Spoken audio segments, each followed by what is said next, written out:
موضوع حج۔ آج سے 30 صدیاں پہلے ابراہیم علیہ السلام نے مکہ مکرمہ میں سکونت اختیار کی اور اللہ کے حکم سے حضرت ہاجرہ رضی اللہ عنہا اور حضرت اسماعیل رضی اللہ عنہ کو وہاں چھوڑا، اور جب ہاجرہ رضی اللہ عنہا کے پاس پانی اور کھانا ختم ہو گیا تو اللہ پاک نے اسماعیل کے قدموں کے نیچے سے زمزم کا کنواں جاری فرما دیا۔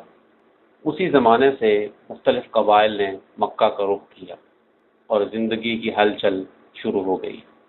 کثرت سے مختلف قبیلے یہاں آباد ہونا شروع ہو گئے، یہاں تک کہ مکہ مکرمہ کی نگرانی قریش کو سونپ دی گئی اور قریش اس کی نگرانی کے فرائض انجام دیتے رہے، یہاں تک کہ رسول اللہ صلی اللہ علیہ وسلم کی بعثت ہوئی، جن کی وجہ سے نہ صرف مکہ میں بلکہ پوری دنیا میں طرز زندگی تبدیل ہو گیا اور کعبہ مسلمانوں کا قبلہ ٹھہرا اور مکہ مکرمہ اسلامی دعوت کا گہوارہ بن گیا۔ اللہ تعالیٰ فرماتے ہیں، لوگوں پر اللہ کا یہ حق ہے کہ جو اس کے گھر تک پہنچنے کی استطاعت رکھتا ہو اس کا حج کرے۔ 14 صدیوں سے مسلمان مکہ کی طرف سفر اختیار کرتے ہیں جو کہ اسلام کا مرکز ہے۔ رسول اللہ صلی اللہ علیہ وسلم نے فرمایا، مکہ اور مدینہ کو فرشتوں نے گھیرے ہوا ہے، ہر پہاڑی راستے پر ان میں سے ایک فرشتہ نگران مقرر ہے، اس میں دجال اور طاعون داخل نہیں ہو سکتے۔ رسول اللہ صلی اللہ علیہ وسلم نے فرمایا، مسجد حرام میں ایک نماز دیگر مسجدوں میں 1,00,000 نمازوں سے بہتر ہے۔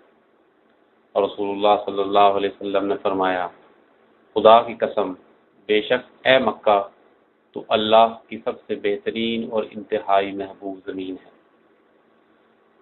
اللہ تعالیٰ فرماتے ہیں، جس کسی نے حرم مکی میں گناہ کا ارادہ کیا تو ہم اس کو دردناک عذاب چکھائیں گے۔ اور اللہ تعالیٰ فرماتے ہیں، یہ کہ ہم نے اس گھر یعنی خانہ کعبہ کو لوگوں کے لیے مرکز اور امن کی جگہ قرار دیا تھا۔ اللہ تعالیٰ فرماتے ہیں، لوگوں پر اللہ کا یہ حق ہے کہ جو اس کے گھر تک پہنچنے کی استطاعت رکھتا ہو اس کا حج کرے۔ اور رسول اللہ صلی اللہ علیہ وسلم نے فرمایا، اسلام کا دار و مدار 5 چیزوں پر ہے: کلمہ طیبہ، نماز کا قیام، زکوٰۃ کی ادائیگی، رمضان کے روزے اور بیت اللہ کا حج۔